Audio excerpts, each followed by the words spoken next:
ಈ ವೆಬ್ ಸೀರೀಸ್ದು ತುಂಬಾ ವೈರಲ್ ಆಗಿದೆ. ಇದು ಮಲಯಾಳಂ ವೆಬ್ ಸೀರೀಸ್ ಇದು. ಒಂದು ವೆಬ್ ಸೀರೀಸ್ ಏನಂದ್ರೆ ಒಬ್ಬವ ಇಬ್ಬರು ಮೂವರು ಸೇರ್ಕೊಂಡು ಒಬ್ಬ ಕನ್ಯೆ ಹುಡ್ಕವ, ಒಬ್ಬ ಮದುವೆ ಆಗವ, ಒಬ್ಬವ ಅವ್ರ ಜೊತೆಗೆ ಇರೋವ. ಆ ಥರದ್ದು ಒಂದು ವೆಬ್ ಸೀರೀಸ್ ಇದೆ. ಈಗ ಒಂದು ಸೀಸನ್ 1 ಭಾರಿ ಮಸ್ತ್ ಐತಿ.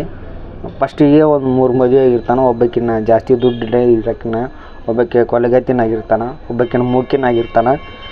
ಅದು ಹೆಂಗೆ ಆಗೋದು, ದುಡ್ಡು ಇಸ್ಕೊಳೋದು, ಬಿಡೋದು, ಹಿಂಗೆ ಮಾಡ್ಕೊಂತ ಹೊಂಟಿರ್ತಾನೆ. ಆಮ್ಯಾಕೆ ಒಂದು 3-4 ಮದುವೆ ಆದಮೇಲೆ ಆಮ್ಯಾಕೆ ಅನಿಸ್ತೈತಿ, ಇಲ್ಲ ನಾನು ಇನ್ಮ್ಯಾಕೆ ನಮ್ಮ ಮದುವೆ ಆಗೋಂಗಿಲ್ಲ, ನನಗೆ ಬ್ಯಾಡ್ ಲೈಫು, ನಾನು ನೆಮ್ಮದಿಯಿಂದ ಇರಬೇಕು ಅಂತಾನೆ. ಅವ್ನ ದೋಸ್ತ ಅಂತಾನೆ, ನಂಗೆ ಈಗ ಕೆಲಸ ಏನೈತಿ, ನಾವು ಇದನ್ನ ಮಾಡಬೇಕು ಹಂಗೆ ಹಿಂಗೆ ಅಂತ ಹೇಳ್ತಾನೆ. ಇಲ್ಲಪ್ಪ ನಾವು ಮಾಡೋಂಗಿಲ್ಲ, ಆಗಲ್ಲಪ್ಪ ಇದು ಅಂತ, ನಾವು ಒಲ್ಲೆ ಅಂತ ಒಂದು ಕನ್ಯೆ ನೋಡ್ಕೊಂಡು ಬಂದಿರ್ತಾಳೆ. ಆ ಹುಡುಗಿ ಎಷ್ಟು ಚಂದ ಅದಾಳ, ಪದ್ಧತಿಯಿಂದ ಅದಾಳ, ಅವಳಿಗೆ ಯಾವ ಪ್ರಾಬ್ಲಮ್ಮು ಇಲ್ಲ, ಅವ್ರಿಗೆ ಯಾರು ಮೋಸ ಮಾಡಿಲ್ಲ, ಏನಿಲ್ಲ ಅಂತ ಒಳ್ಳೆ ಮನೆ ಹುಡುಗಿನ ನಾನು ಮದುವೆ ಹಾಕೋ ಒಲ್ಲೆ ಅಂತಾನೆ. ಅಂತಾನೆ. ಈಗ ಮದುವೆ ಆಗಲಿ ಒಂದು ಕನ್ಯೆ ನೋಡ್ಕೊಂಬಂದು ಎಲ್ಲ ಬುಕ್ ಮಾಡೀವಿ, ಮದುವೆ ಆಗೋದು ಒಂದೋ ಬಾಕಿ ಅಂದ. ಅವ್ನು ಜಗಳ ಆಗೈತಿ.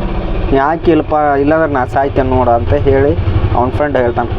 ಹಾಗಂತ ಹೇಳಿ ಹೋಗ್ತಾನೆ. ಮದುವೆ ಆಗಿ ಮರನೇ ದಿನಪ್ಪ ಮದುವೆ ಆಕೈತಿ. ಮರನೇ ದಿನ ಕುಡಿದ್ಬಿಟ್ಟು ಅವ್ನ ಹೆಂಡತಿಗೆ ಅಂತೇಳಿ ಹೋಗ್ತಾನೆ. ಹೋಗಿ ಕುಡ್ಕೊಂಡು ಹೋಗಿ, ಯಾಕೆ ಒಂಥರ ಮಾತಾಡ್ತಿರಿ ಅದರ ಅಂದ. ಇಲ್ಲ ನಾನು ನಿನ್ಗೆ ಮೋಸ ಮಾಡಿಬಿಟ್ಟೆ ಅಂತ. ಯಾಕೆ ಮೋಸ ಮಾಡಿದ್ರಿ ಅಂತ.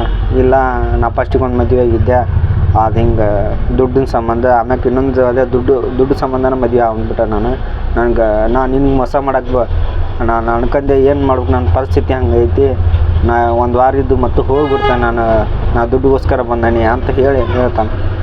ಆಕೆ ಎಲ್ಲರಿಗೂ ಮೋಸ ಮಾಡಿ ಏನು ನನಗೂ ಮೋಸ ಮಾಡ್ಬೇಕಂತ ಬಂದೇನು ಅಂತೇಳಿ ಹೆಣ್ಮಕ್ಳು ಅಳಾಕುಂತ. ಇಲ್ಲ ನೀನು ಇದನ್ನೆಲ್ಲ ಬಿಡು, ನನ್ನರ ಚಂದ ನೋಡ್ಕೆ ಅಂತ ಹೇಳ್ತಾನೆ. ಇದು ವೆಬ್ ಸೀರೀಸ್ ಭಾರಿ ಮಸ್ತ್ ಐತಿ, ನೋಡ್ರಿ.